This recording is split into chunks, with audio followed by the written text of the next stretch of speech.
Alright guys, quick one today. I say that, it'll probably be 10 minutes again. Plot tour, I mean very quick plot tour with stills because there's so many people up there. And quick tour around the what I've got growing around here. And a couple of little videos at the end.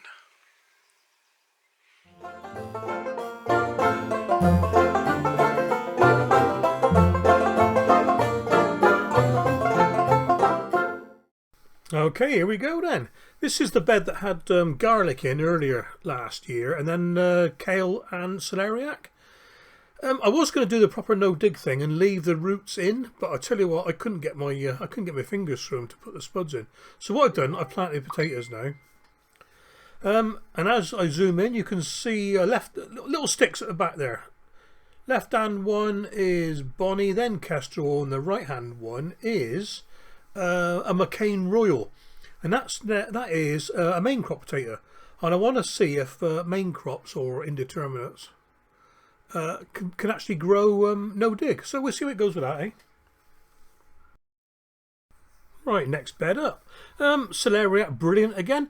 Tell you what, it's such a long time to crop this one. I don't know, I'll bother again, I don't know. It is nice when you get it. And just to the left of those, that big bunch at the back of that bed, that's an everlasting onion. And I tell you, I pick some of those every time I go to the plot. It makes me wonder if do I bother growing spring onions ever again, you know? Well, I suppose they got their place, you know. The rest of the bed, a bit messy, but just been weeded, and the things that are there are dying anyway. The mesh is hiding over the two beds, onions in one bed and garlic in the other. Just had a quick look at a bit of paper, and this is the one with the onions in under the cover, and I'll show you those when we get the fleece off. Broad beans there, exhibition long pods, and I tell you what, foxes don't like them, it seems. Brilliant. And the last of last year's leeks in here. I'll tell you what, I picked one the other day and it was nearly 2 inches across. And it tasted as good as a baby leek. Fantastic. Yeah, I'll be lifting these pretty soon. Might just leave one actually to go to seed and propagate the strain, so to speak. Yeah, the rest of the bed, well, that's going to be used for the multi-cellular pods that I've got going. Couple of beds of shallots there in the foreground now that the foxes have stopped dancing on the meshing. Oh, anyway, and a couple of empty beds at the back. Not quite sure what to do with those just yet. Still got a few cauliflowers coming through. These are cauliflower Alschmeer, and they were very nice because I had those the other day. And just wrapping it all up, we've got another bed of leeks. They are more need weeding, but I'm probably not going to bother, so I'm going to pick them pretty soon. Right. Let's have a look at home. Well, okay, if nothing else other than for continuity's sake, let's stick with leeks. Right hand side of that tub, autumn giants, lovely. Left hand side, leek stocky. They may look very thin, but there's only a few seeds in the sample pack, so they're coming on okay. Well, I'm maximising my food crop this year, so loads of onions. Up the left hand side at the bottom there are a few giant onions, and then we've got a pretty mosaic of red and whites. Red Baron and Cupido heat treated, and there we are with the anti-cap measures on top. And I've still got quite a few left, so I'll have to see what I'm going to do with these.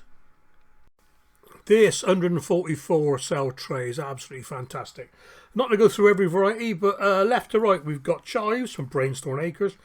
Spring onions, turnip, spring onions, chard, spinach, radish, basil and carrots. All multi-sown, so they are going to go in one of those beds you saw earlier on. Right, second and third lot of broad bean, exhibition long pods.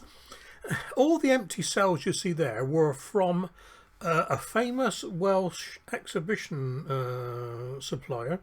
Every single bean failed and rotted. Can't understand that. Single seed spud experiment, Sarpomera's poking through, but more on that in a later video. Right, moving round towards the shed, past the tower, the hydroponics tower. The top 2 rows this year have Mara de Bois strawberries in. Alpine strawberry, but they're very, very prolific apparently. And into the shed in the Vitapod in there. Chilies, that's one of Terry King's long chilies on the right hand side there. A couple of the little things growing, and that's a cucumber poking up in the centre. And while I was there, I noticed that my single seed challenge, Tromboncino courgette, is poking out the soil, so I've taken him out of the Vitapod for now. Right, that's just about it for the back garden. Look in the Buster seed tray. We have left to right beetroot, calabrese, garlic chives, and Brussels. So on to the front garden. Okay, in the Aldi cold frame, the tomatoes I potted on a couple of days back. I tell you what, they've shot up already. Fantastic. And right next to the cold frame, the cabbage, overwintering cabbage, making it almost impossible to close the cold frame lid, the size of the leaves. Tundra and Triviata. I think there's garlic in the tubes there with a tub of onions and shallots, and the first early spuds are poking through. Need to cover those in a couple of days because it'll get cold in the evening. And we got some Christine strawberries and Morlin Century. I managed to save a few of them last year, but I've renewed most of them. Okay, then up in the veggie pod we got the overwintering carrots. No idea what these are, I can't remember. And the overwintering spring onions. Now, in the little planters at the back there, I'm going to rattle these off. Here we go then. Basil, nasturtium, cornflowers from Brainstorm Acres. Loads of lettuce, 6 types. Solanums from Willie Coleman. Agretti, oregano, parsley and broccoli. And then we got my own marigolds and dill and thyme. Trying to deter the cats really. A couple of chilli plants, a couple of hot chilies there. Right, back on the drive, a rhubarb pink blossom waiting to go on the new plot, and 4 lots of currants waiting to go on the new plot if it ever happens. Can't see it happening this year somehow.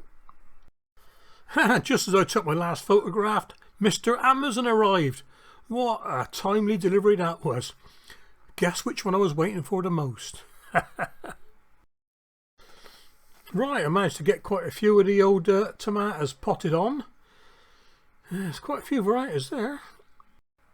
And obviously I'm not going to make you watch every single one, so we'll just do a little bit and then fast forward it.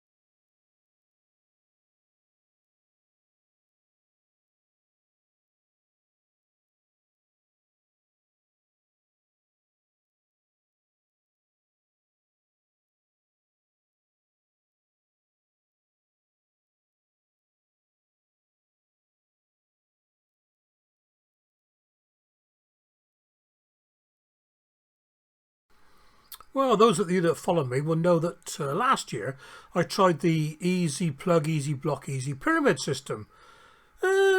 Mixed results, but generally very good, I think.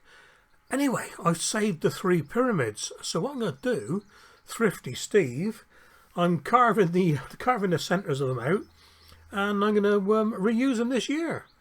Let's see how we get on, eh?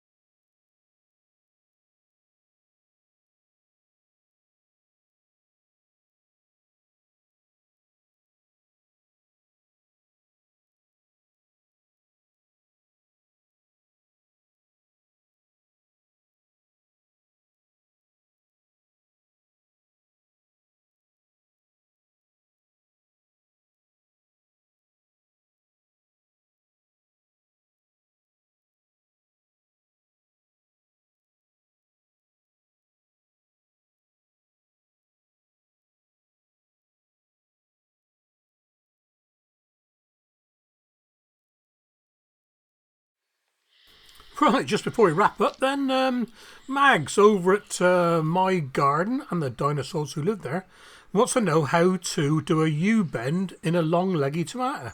As you can see, this one's far too big for the pot. So what you do is bend it in half, stick it in the pot, and then fill it with compost. Stupid Steve didn't get the compost ready, so I got to reach down for it, but there you are. Yeah, so anybody else interested? Yeah, it's a great way to get maximum production from long leggy tomatoes, because they'll grow normal after this. Right, take care guys, look after yourselves, hope you had a great Easter weekend. I'll tell you what, it's the quietest Easter I've ever known. Stay safe, wash your hands.